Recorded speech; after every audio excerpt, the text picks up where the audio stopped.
BJP के राष्ट्रीय अध्यक्ष जेपी नड्डा ने आरजेडी पर कई गंभीर आरोप लगाए हैं। साथ ही साथ उन्होंने ऐलान किया है कि परिवारवाद, भ्रष्टाचार के खिलाफ संकल्प के साथ आगे बढ़ा जाएगा। हमारे साथ शक्ति यादव हैं, आरजेडी के मुख्य प्रवक्ता, उनसे जान लेते हैं। शक्ति जी, कल बहुत बड़ा संकल्प लिया गया है जेपी नड्डा की तरफ से। देखिए, जेपी नड्डा जितने बार आएंगे बिहार में, भाजपा की दुर्गति उतना बार होना है। जेपी नड्डा जी का पहले भी आगमन को आपने देखा है, भाजपा को होती दुर्गति को भी आपने देखा है, फिर आए हैं, फिर दुर्गति करके गए हैं। मंच पर जो चेहरे थे उसमें कहीं से दिख नहीं रहा था। जाति गणना के जो रिपोर्ट आए हैं उस रिपोर्ट में बहुलता के फेस वहाँ पर दिखाई नहीं पड़ रहे थे। और एक बात जान लीजिए, भारतीय जनता पार्टी का छिटफुट जो भी हल्की फैल्की जो प्रतिनिधित्व देख रहे हैं ना, वो किसी के कंधे पर सवार होकर के भाजपा यहाँ पहुंची है। ये परजीवी है ना भाजपा, इसका अपना वजूद क्या है जी?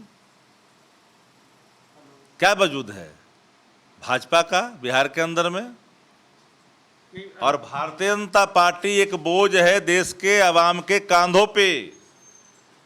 इस बार देश की जनता ने अपने कंधे से भाजपा को बहती धार में प्रवाह करने का निर्णय लिया है 24 में। परिवारवाद तो सारे भाजपा में के अंदर बढ़े हैं।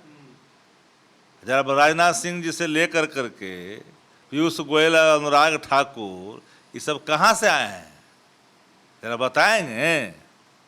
धर्मेंद्र प्रधान कहाँ से आए हैं? अजय रविशंकर जी थे, वो कहाँ से थे? अब बिहार में जो जिसको साथ बैठे हुए थे, नितिन नवीन जी से लेकर करके संजीव चौरसिया, विवेक ठाकुर, कहाँ से आए भाई?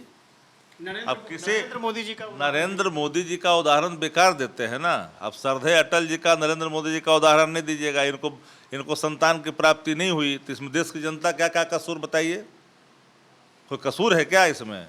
अगर उनका कोई परिवार होता, उनका कोई होता और वो आने वाले कल में वो कुछ करता, डॉक्टर का बेटा डॉक्टर बनता तो हम लोग कभी नहीं बोलते हैं, इंजीनियर का बेटा इंजीनियर बनता हम लोग कहीं नहीं बोलते हैं। मान लीजिए किसी को पुत्र रत्न की प्राप्ति नहीं हुआ, अब बगल वाला पड़ोस का बेटा फिर डॉक्टर बन गया, डॉक्टर का बेटा, एक डॉक्टर को प्राप्त नहीं हुआ तो कहिएगा परिवारवाद।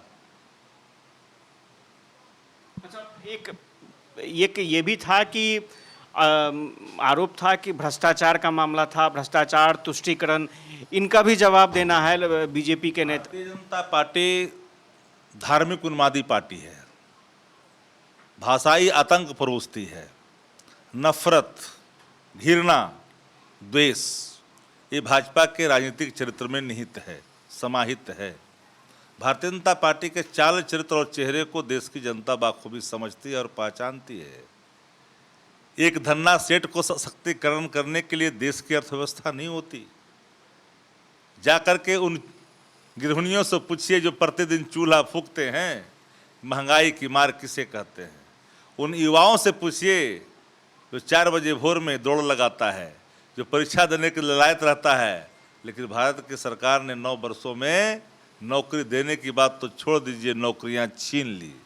प्राइवेट सेक्टर में सर्टेन लोगों को समाहित किया जा रहा है, आरक्षण खाया जा रहा है। इस पे बात न होनी चाहिए। तो नड्डा जी यहाँ जो आए हैं तो यहाँ गड्ढे होकर जाएंगे यहाँ से। अच्छा, पटने में न हो, उनको पता नहीं है कि बिहार की धरती बड़ा क्रांतिकारी है, लोकतंत्र की जननी है ये धरती, यहाँ उन्माद नहीं फैलने वाला है। अच्छा, गोपाल मंडल हैं जेडीयू के विधायक, उन्होंने आपत्तिजनक टिप्पणी की है पत्रकारों को। उस किसी भी सामाजिक कार्यकर्ता, जनप्रतिनिधि या कोई भी व्यक्ति जो सामाजिक जीवन में है, उनको ऐसे शब्दों से परहेज करना चाहिए जिन शब्दों को सामाजिक रूप से बोलने की इजाज़त नहीं है। और ये मानक तय स्वयं को करना पड़ता है।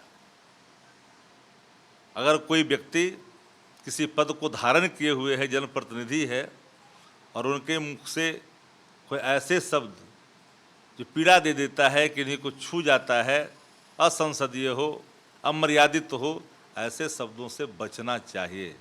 जहाँ तक सवाल है, चूँकि ये जनता दल युग का मामला है, और मेरा मत साफ है कि जनता दल यू इन सभी विषयों को देखने के लिए सक्षम है। यादव थे और इन्होंने साफ तौर पर कहा है कि गोपाल मंडल को इस तरह के बयानों से बचने की ज़रूरत थी। जहां तक जेपी नड्डा का सवाल है तो स्वाभाविक तौर पर आने वाले समय में बीजेपी के राष्ट्रीय अध्यक्ष का कार्यक्रम भी लगेगा, लेकिन आरजेडी को पूरा विश्वास है कि बीजेपी कुछ ज़्यादा खास नहीं कर पाएगी। कैमरा पर्सन राजू के साथ आशुतोष चंद्रा, कसस न्यूज़, पटना।